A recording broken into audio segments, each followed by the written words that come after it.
Hi friends, అందరికీ నమస్కారం. నేను మీ రామ్. పాకిస్తాన్ పకోడీ గాళ్ళకి నీళ్లు కావాలట. గగ్గోలు పెడుతున్నాడు, భారతదేశం మాకు నీళ్లు ఇవ్వట్లేదండి, మీరైనా ఇప్పించండి ఏదో ఒకటి చెప్పి, మా దేశంలో నీళ్లు లేవు తాగడానికి, వ్యవసాయం చేసుకోవడానికి అని చెప్పి ఐక్యరాజ్య సమితిలో మొరపెట్టుకుంటున్నారు. ఐక్యరాజ్య సమితిలో పాకిస్తాన్ ప్రతినిధి అయినటువంటి వ్యక్తి అక్కడ మాట్లాడుతుంటే, మరి మన ప్రతినిధి కూడా మాట్లాడతారు కదా. భారతదేశపు ఐక్యరాజ్య సమితి శాశ్వత ఉప ప్రతినిధి పర్వతనేని హరీష్ గారు మాట్లాడారు. మీకు నీళ్ళు ఇచ్చేది లేదు, మీకు ఇవ్వం, మీకు నీళ్ళు ఇవ్వాలి అంటే మేము కొన్ని కండిషన్స్ పెడతాం, వాటిని మీరు ఫాలో అయితే మీకు నీళ్ళు ఇస్తాం, ఇవ్వాలా లేదా అనేది డిసైడ్ అవుతాం. అదేంటంటే ఫస్ట్ పాకిస్తాన్ ఉగ్రవాదుల్ని మేము ఎంకరేజ్ చేయట్లేదు అని చెప్పాలి, ఉగ్రవాదాన్ని పూర్తిగా నిర్మూలించామని చెప్పాలి, ఉగ్రవాదంతో మాకు ఎలాంటి సంబంధం లేదని చెప్పాలి. ప్రపంచ దేశాల్లో ఎక్కడ ఉగ్రవాదం ఉన్నా సరే అది మేమే చేసామని మీరు ఒప్పుకోవాలి. ఉగ్రవాదులు అనేవాళ్ళు పాకిస్తాన్ నుంచి ఎక్కువ పుడతారు ఫ్రెండ్స్, ఆ విషయం మనందరికీ తెలుసు. ఉగ్రవాదులను తయారు చేసేది వాళ్ళే, పెంచి పోషించేది వాళ్ళే. పెహల్గామ్ అటాక్ మనమే చేశారు, మన వాళ్ళని 20 మందిని చంపేశారు, అమాయక ప్రజల్ని. మనం ఆపరేషన్ సింధూర్ ప్రకటించి పాకిస్తాన్ మీద దాడి చేసి ఉగ్రవాదులను చంపేశాం, ఉగ్రవాదులకు సంబంధించినటువంటి ఉగ్ర స్థావరాలను కూడా లేపేశాం. అయితే అప్పుడు చనిపోయిన ఉగ్రవాదులకి పాకిస్తాన్ ప్రభుత్వ లాంఛనాలతో అంత్యక్రియలు జరిపించింది. ఇది మామూలు విషయం? ఒక్కసారి చెప్పండి. మాకు ఉగ్రవాదులకు ఎలాంటి సంబంధం లేదంటున్నారు, కానీ ఉగ్రవాదులకు షాడో పాక్ ప్రభుత్వం. కానీ పాకిస్తాన్లో ఉన్న ప్రజలు పాపం చాలా ఇబ్బందులు పడుతూ ఉన్నారు. వాళ్ళకి సరైనటువంటి సదుపాయాలు లేవు, మౌలిక సదుపాయాలు లేవు, స్కూల్స్ లేవు, హాస్పిటల్స్ లేవు, వాళ్ళకి ప్రభుత్వం కూడా సరైన సంక్షేమ పథకాలు అందించడం లేదు.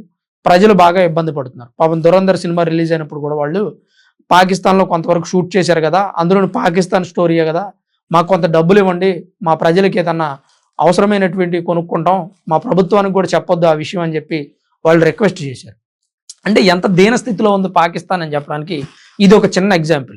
మరి పాకిస్తాన్లో ఉన్నటువంటి ప్రభుత్వం, ఆ చెత్త వెధవలు మాత్రం ఆ ప్రజలను పట్టించుకోకుండా ఎంతవరకు ఉగ్రవాదులను పోషించడం, ఉగ్రవాదులను పెంచడం, ప్రపంచ దేశాల మీదకు వదలడం, ఇస్లామిక్ రాజ్య స్థాపన చేస్తాను అని ఉగ్రవాదులు అంటుంటే చేసేయండి, మీ వెనక మేము ఉన్నాం, మీకు ఏది కావాలంటే అది చేస్తామని.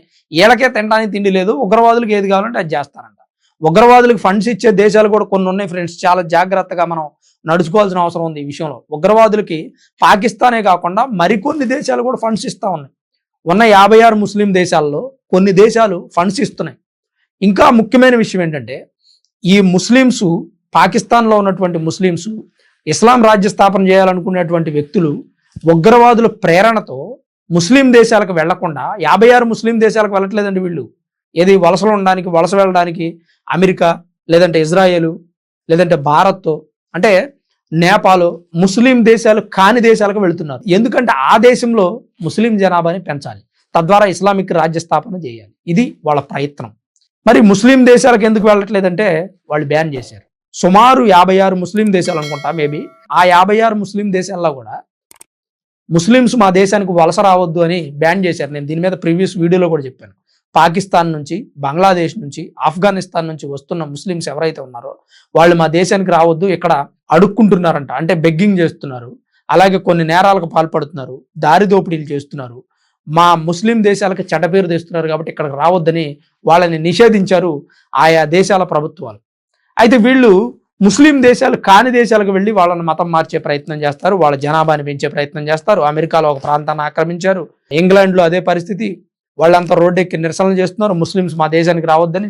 సరే, ఇది ఒక సపరేట్ పాయింట్. అయితే ఇప్పుడు ఈ సింధు నది జలాల వివాదం ఎందుకు వచ్చిందంటే, ఇంటర్నేషనల్ వాటర్ డే సందర్భంగా వాళ్ళు మాకు నీళ్లు కావాలని గగ్గోలు పెడుతున్నారు ఫ్రెండ్స్. ఈరోజు ఇంటర్నేషనల్ వాటర్ డే.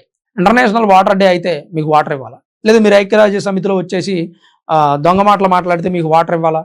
మరి ఆ రోజున భారత్ మా కాళ్ళు పట్టుకుంది, లేదంటే భారత్ అమెరికా కాళ్ళు పట్టుకుంది, యుద్ధం ఆపమని చెప్పింది, ఆపరేషన్ సింధూర్ అందుకే భారత్ ఆపేసింది అని చెప్పి వెళ్ళి ప్రపంచ దేశాల్లో గొప్పలు చెప్పుకున్నారు, ప్రగల్భాలు పలికారు. మరి అప్పుడు ఎట్లా పలికారు రాబాయ్? ఈరోజు మీకు నీళ్ళు ఇవ్వకపోతే గగ్గోలు పెడుతున్నారు. ఇంకో విషయం ఏంటంటే, పాకిస్తాన్లో ఎక్కువ శాతం రైస్ పండిస్తారు ఫ్రెండ్స్. అంటే 2 సీజన్లలో వరి పండాలి అంటే ఎంత నీళ్ళు అవసరమో ఒక్కసారి చూడండి. వరి పంటకి నిత్యం నీళ్లు ఉండాలి, మెరక పంట కాదు అది, మాగానికి నిత్యం నీళ్లు ఉండాలి. తడి ఉంటే సరిపోదు, మళ్ళీ నీళ్లు ఉండాలి దానికి. నీళ్లు ఉంటేనే ఆ పంట పండుతుంది. ఎక్కువ వరి పండించేది పాకిస్తానే మన తర్వాత, ఎక్కువ ఎక్స్పోర్ట్ చేసేది పాకిస్తానే మన తర్వాత. మరి పాకిస్తాన్ వాళ్ళు వరి పండకపోతే వాళ్ళకి తిండెట్ట, పండిన పంటని బయట అమ్ముకోకపోతే డబ్బెట్ట, అంటే వాళ్ళకి వేరే జీవనోపాధి లేదు. సో వీళ్ళకి పండే పంటల్లో ఎక్కువ వరి, వాళ్ళ దరిద్రానికి నీళ్ళు ఇప్పుడు మనం ఇవ్వట్ల. ఈ సింధు నది జలాల ఒప్పందం అనేది 1960లో చేసుకున్నారు. పాకిస్తాన్ భారత్ విడిపోయిన తర్వాత 1960లో మన అప్పటి ప్రధాని జవహర్లాల్ నెహ్రూ అలాగే పాకిస్తాన్కి సంబంధించిన వ్యక్తులు కలిసి ఒక ఒప్పందం చేసుకున్నారు. ఈ సింధు జలాల ఒప్పందం ప్రకారం మనం కానీ వాళ్ళు కానీ నీళ్లు ఆపుకోవడానికి అవకాశం లేదు. అంటే రెండు దేశాల్లో ఎవరు కూడా వారి స్వతహాగా సొంత నిర్ణయంతో నీళ్లు ఆపడానికి కుదరదు. అలానే ఇద్దరు కూర్చొని ఏవైనా సమస్యలుంటే చర్చించుకోవాలి. ఏవైనా కొత్త రకమైనటువంటి డ్యాములు కట్టాలన్నా, ప్రాజెక్టులు కట్టాలన్నా, కొత్తగా మార్పులు చేయాలన్నా రెండు ప్రభుత్వాల మధ్య అంగీకారం ఉండాలి అని ఒప్పందం రాసుకున్నారు. అసలు నీళ్లు ఆపడం జరగని పని. కానీ నీళ్లు ఆపడానికి ఇంకొక కీలకమైనటువంటి లొసుగు దొరికింది మనకి. అదేంటంటే రెండు దేశాల్లో ఏదైనా ఒక దేశం ఉగ్రవాద సంస్థను ప్రోత్సహిస్తూ లేదా మిలిటెంట్ల ద్వారా మరొక దేశం మీద దాడి చేస్తుంటే దానిని వంకగా చూపించి నీళ్ళు ఆపొచ్చు.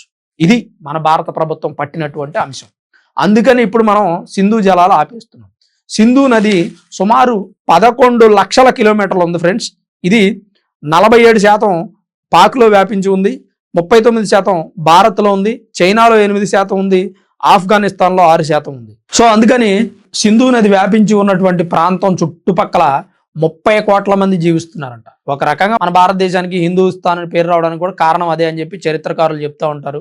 సింధు నది ప్రాంతంలో జీవించేవారు కాబట్టి హిందూస్థాన్ అని పేరు వచ్చింది అని చెప్పి అంటూ ఉంటారు. మేబీ అది చరిత్రకారులు చెప్పారు కాబట్టి నిజమై ఉండొచ్చు. కానీ ఈ పాకిస్తాన్లో 47% ఉన్నా సరే మనకు 38% ఉన్నా సింధు నది మనమే ఎందుకు ఆపడానికి హక్కుదారులం అంటే సింధు నది మన దేశంలోనే పుట్టింది. టిబెట్కి భారత్కి మధ్య ప్రాంతంలో పుట్టింది, అక్కడ నుంచి ప్రవహిస్తూ ఉంటుంది. అందుకని మనకి ఎక్కువ శాతం హక్కులు ఉంటాయి. అలా అని పాకిస్తాన్కి కొంత మాత్రం హక్కులు ఉంటాయి. కానీ మనకి ఆపడానికి దొరికినటువంటి సాక్ ఏంటంటే ఉగ్రవాదులు. సాక్ అని కాదులే కానీ వాళ్ళు చేస్తున్నటువంటి ఉగ్రవాద చర్యలకి ఖచ్చితంగా మనం ఇలాంటి రిజల్ట్ ఇవ్వాల్సిందే ఫ్రెండ్స్. ఎందుకంటే పాకిస్తాన్లో ఉన్న ప్రభుత్వాలు ఏవైనా కానీ సైనికుల చేత నడపబడతాయి. ప్రధాని డమ్మీ క్యాండిడేట్. ప్రధాని ఆర్మీ చీఫ్ ఆ దేశాన్ని రూల్ చేస్తూ ఉంటాడు. వాడికి నచ్చినటువంటి దేశంతో స్నేహం చేస్తాడు, ఉగ్రవాదులకి ఫండ్స్ ఇస్తాడు, వేరే దేశం నుంచి ఫండ్స్ తీసుకుంటాడు, కొన్ని ఎన్జిఓస్ పాకిస్తాన్లో మెయింటైన్ చేస్తాడు, భారతదేశం మీద విషం కక్కుతాడు, భారతదేశాన్ని ఆగం చేయాలని చూస్తాడు, భారతదేశంలో ఉన్నటువంటి ముస్లిమ్స్ని సపోర్ట్ చేస్తాడు, భారతదేశంలో ఉన్న ముస్లిమ్స్లో కొంతమంది వీక్ హార్టెడ్ పర్సన్స్ని సెలెక్ట్ చేసుకొని వాళ్ళ దేశంలో ఉగ్రవాదులకి హెల్ప్ చేసేలాగా చేస్తూ ఉంటారు. మొన్న వైట్ కాలర్ టెర్రరిస్టుల ఉదంతమే దీనికి ఉదాహరణ. 10 మంది డాక్టర్లు టెర్రరిస్టులుగా అవతారం ఎత్తారు. వాళ్ళలో ముఖ్యమైన వ్యక్తి హైదరాబాద్కి చెందిన మహమ్మద్ రైసిన్ అనే విష పదార్థం తయారు చేస్తున్నాడు. ఇంకా 9 మంది డాక్టర్లు, వాళ్ళలో లేడీస్ కూడా ఉన్నారు. అలానే హైదరాబాద్లో జరిగినటువంటి కారు బాంబు ఆత్మాహుతి దాడి, అంతకుముందు పార్లమెంటు ఆత్మాహుతి దాడి, పెహల్గామ్ అటాక్, పుల్వామా దాడి, ఇట్లాంటివి అనేకం ఉన్నాయి. ఇప్పటికీ మన దేశం మీద వాళ్ళు వీలైనంత వరకు దాడి చేయాలని ప్రయత్నం చేస్తారు. వాళ్ళకి పాకిస్తాన్లో ఉన్నటువంటి ఉగ్రవాదులకి మతం కావాలా, దేశం కావాలా అంటే మాకు మతమే కావాలంటారు. మీకు నీళ్లు కావాలా, భారతదేశాన్ని అంతం చేయడం కావాలంటే భారతదేశాన్ని అంతం చేయటమే కావాలంటారు. మరి భారతదేశాన్ని అంతం చేయడం కావాలన్న వ్యక్తులు అంతం చేసే పనిలో ఉండండి, కాపాడుకునే పనిలో మేము ఉంటాం, మీకు నీళ్ళు ఇవ్వం మేము. మరి మీకు నీళ్ళు అవసరం లేదంటున్నారు కదా, భారతదేశం అంతమే కావాలన్నారు, భారతదేశాన్ని అంతం చేస్తామంటున్నారు. మరి ఏం దాగి బతుకుతారు మీరు? ఈ దేంతో పంటలు పండించి బతుకుతారు మీరు? ఆ విషయం త్వరలో తెలుస్తుంది ఖచ్చితంగా.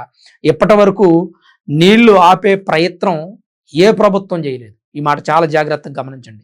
ఇప్పటి వరకు చరిత్రలో పాకిస్తాన్కి నీళ్లు ఆపిన దమ్మున్న ప్రభుత్వం ప్రస్తుతం ఉన్నటువంటి ప్రభుత్వం. ఎందుకు ఆపాము అనే దానికి కూడా ఐక్యరాజ్య సమితిలో వివరణ ఇచ్చింది. మిలిటెంట్లు, ఉగ్రవాదులు, ఉగ్రవాదులను పెంచడం అంటే సాధారణమైన విషయమా? అంటే వేరే దేశాన్ని నాశనం చేయడానికి మీరు ఉగ్రవాదులను పెంచుతున్నారు, అటువంటిప్పుడు మీకు నీళ్లు ఎందుకులే అని చెప్పి మన భారత ప్రభుత్వం గట్టి కౌంటర్ ఇచ్చింది.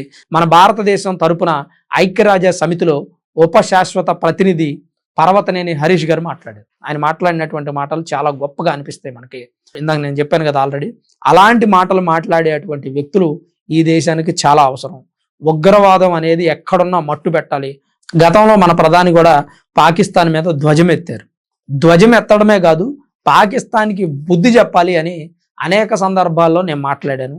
ఇప్పుడు అదే జరుగుతుంది. నాకు తెలిసి పాకిస్తాన్ వాడు దారిలోకి వచ్చే వరకు, ఆ పకోడీగాళ్ళు మన కాళ్ళు పట్టుకునే వరకు వాళ్ళకి నీళ్ళు వదలకుండా ఉంటే బుద్ధి వస్తుంది. లేదా ఉగ్రవాదులు అందరూ వారంతటా వారు వచ్చి సరెండర్ అయిపోతే వాళ్ళందరినీ జైల్లో వేయడమో లేదా హతమార్చడమో చేస్తే దేశంలో ఉన్న దరిద్రం వదులుతుంది. పాకిస్తాన్ కూడా మరొక దేశం సపోర్టుతో ఇప్పుడు ఎలా అయితే అమెరికా కొన్ని దేశాలను రూల్ చేస్తుందో, ఇజ్రాయెల్ కొన్ని దేశాలను రూల్ చేస్తుందో, అలా పాకిస్తాన్ని రూల్ చేసేటువంటి ఒక మంచి దేశం అని ఎందుకు అంటున్నానంటే, మరలా ఏదో ఒక చెడ్డ దేశం పాకిస్తాన్ని పరిపాలించిందంటే అది చాలా ప్రమాదం. మంచి దేశం, మంచి విలువలు కలిగినటువంటి దేశం పాకిస్తాన్ని రూల్ చేస్తే బాగుంటుంది. అక్కడ కూడా ఓటింగ్ సిస్టమ్ ఆల్రెడీ ఉంది, కానీ మిలిటరీ వాళ్ళు చెప్పిందే గెలుస్తుంది. ఆడ కూడా ఓటింగ్ సిస్టమ్ పెట్టి ప్రజలకు పూర్తి స్వేచ్ఛనిచ్చి ప్రజలు దేశాన్ని అభివృద్ధి చేసే నాయకుల్ని ఎన్నుకునేలాగా వాళ్ళకి హక్కులు కల్పిస్తే బాగుంటుంది అనేది నా అభిప్రాయం. మరి ఇంటర్నేషనల్ వాటర్ డే సందర్భంగా పాకిస్తాన్ వాళ్ళు గగ్గోలు పెడుతున్నారు నీళ్ల కోసం. దీని మీద మీ అభిప్రాయం ఏంటి? పాకిస్తాన్ వాళ్ళకి నీళ్లు ఇవ్వచ్చు అంటారా, ఇవ్వకూడదంటారా? ఇస్తే ఎలాంటి పరిణామాలు ఎదురవుతాయి? 1960 నుంచి ఇప్పటి వరకు ఏ ప్రభుత్వం కూడా నీళ్లు ఆపలేదు, ఈ ప్రభుత్వం ఆపింది. దీని మీద మీ అభిప్రాయం ఏంటనేది కామెంట్ రూపంలో తప్పకుండా తెలియజేయండి. Thanks for watching this video. This is Ram signing off సన్మన్ studios.